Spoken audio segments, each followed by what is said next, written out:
दोस्तों, हर आदमी यही चाहता है कि मेरी पत्नी पतिव्रता हो, पर क्या आप भी पत्नीव्रता नहीं बनोगे? ऐसे ही सांड की तरह घूमते रहोगे?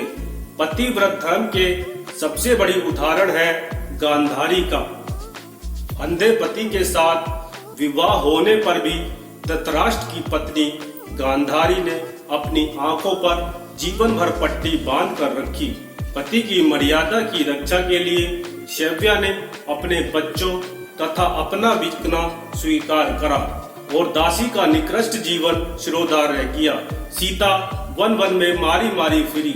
सुकन्या ने अस्थि पिंजर मात चौवन ऋषि के साथ हुए अपने विवाह को प्रसन्नता पूर्वक निभाया। धनवंती ने अपने पति के लिए क्या क्या कष्ट नहीं सहे। चित्तौड़ की रानियां अपने पति की प्रतिष्ठा रखने के लिए जीवित चिताओं में जल गई। चूड़ावती की पत्नी हाड़ी रानी ने अपने पति को वासनाग्रस्त होकर रण क्षेत्र में जाने से इंकार करने पर अपना सर ही काट कर उनके सामने रख दिया और उसके यश पर आंच आने देना स्वीकार न किया। पतियों ने भी पत्नीव्रत धर्म को नारी की पवित्रता से कम महत्व नहीं दिया है। यज्ञ के समय पत्नी को आवश्यकता अनुभव होते हुए भी राम एक पत्नी के रहते दूसरी से विवाह करने को भी तैयार न हुए। उन्होंने सोने की सीता बनाकर काम चलाया। एक बार अर्जुन इंद्रलोक में गए। वहां रहने वाली अप्सरा उर्वशी ने उसके सामने काम प्रस्ताव किया और उसी के समान पुत्र प्राप्ति की कामना प्रकट कर दी। दोस्तों, आप अगर होते तो आप क्या करते? आपके मन में लड्डू फूट रहे होते, परंतु अर्जुन ने यही उत्तर दिया कि मैं विवाहिता हूँ, अपना पत्नी व्रत नष्ट नहीं कर सकता हूँ। आप मुझे कुंती माता की तरह अपना पुत्र मानकर अपने पुत्र प्राप्ति की कामना पूर्ण करो। ऐसा होता है पत्नी व्रत धर्म। क्या करोगे आप ऐसा? बोलो भाई, चुप क्यों हो गए? मेरे भाई, एक बार का वाक्य है।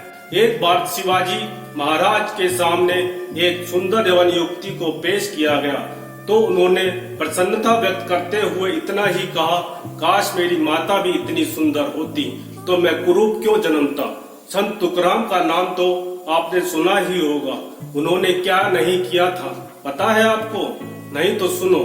संत तुकाराम कहीं से मिले हुए सारे गन्ने रास्ते में ही बालकों को बांटकर जब केवल एक गन्ना लेकर घर में पहुंचे तो उनकी कर्कशा पत्नी आग बबूला हो गई और वह गन्ना लेकर तुकाराम की पीठ पर दे मारा।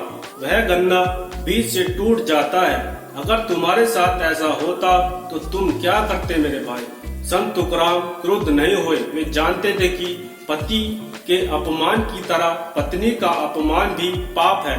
जिस प्रकार पत्नी के लिए अंध बधिर क्रोधी अति दीना पति का अपमान न करना धर्म है, उसी प्रकार पति के लिए भी कर्कशा और दुर्गुणी पत्नी को निभाना और क्षमा करते रहना कर्तव्य है।